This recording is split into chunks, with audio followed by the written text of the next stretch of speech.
because I made the false prediction last year of the market just running away and becoming back to normal. We're still in a suppressed type of market.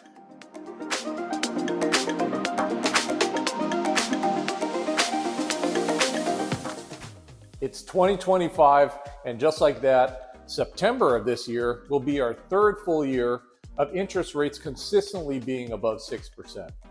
I did my review on Zillow's predictions for 2024, and for 2025, Zillow's predictions were way too vague, so I decided to switch it up and go to Redfin's predictions for 2025, and they happen to have a lot of points that I agree with. A few of them are really far-fetched and all way into left field that I don't agree with. Let's start with three things that I do agree with. Number one, home prices will be slightly higher for 2025. And that's because inventory will continue to stay low. Number two, interest rates will continue to be high. Expect them to unfortunately be right around 7% throughout the entire year. And number three, there will be slightly more sales. And I say slightly more because I made the false prediction last year of the market just running away and becoming back to normal. We're still in a suppressed type of market where there are far fewer sales, pre-pandemic and even the years slightly after the pandemic. In other words, we're to expect more of the same. Just like 2023 and 2024, expect the sales activity to be much slower than usual. And that's mainly due to the interest rates staying right around 6 or 7%. Now, if rates do go below 6, right around 5.5, that'll probably unthaw some of the frozen inventory. I call it frozen because these are homeowners that want to move, but then because their rates are so low right now, the notion of moving up or even downsizing to a replacement property, it really doesn't make much sense because they're at 2 or 3%. And then meanwhile, even if they're moving to an equivalent property of the same price, the monthly payment would be far higher.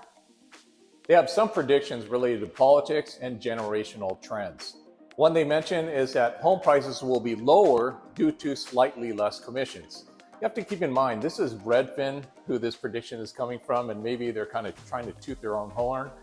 They're a discount model. They push discounts, and yes, there's a place in the market for that, and I'll give them that. But then let's put things into perspective here. Commissions, they are lower today in terms of a percentage goes. But if you compare it versus like my mom's generation or even some of the recent decades of the industry where commissions were 4, even 5%. Today, even if they were to lower it to 3.5% total, you're still talking about a much higher dollar amount of a commission because the sales prices are so high. So this prediction might come true in some of the more remote areas in the Midwest or something like that. And then if their commission percentages fall, it might result in $5,000, $10,000 of difference. But then here in Southern California, I have seen commissions drop as in terms of percentage goes. But then even after the NAR settlement, nothing's really changed in terms of the way that the money flows from seller to both agents. And we can make a separate video on that entirely. Only the way that it's disclosed has really changed. Another prediction that I agree with, home prices will reflect the conditions of nearby environmental risks.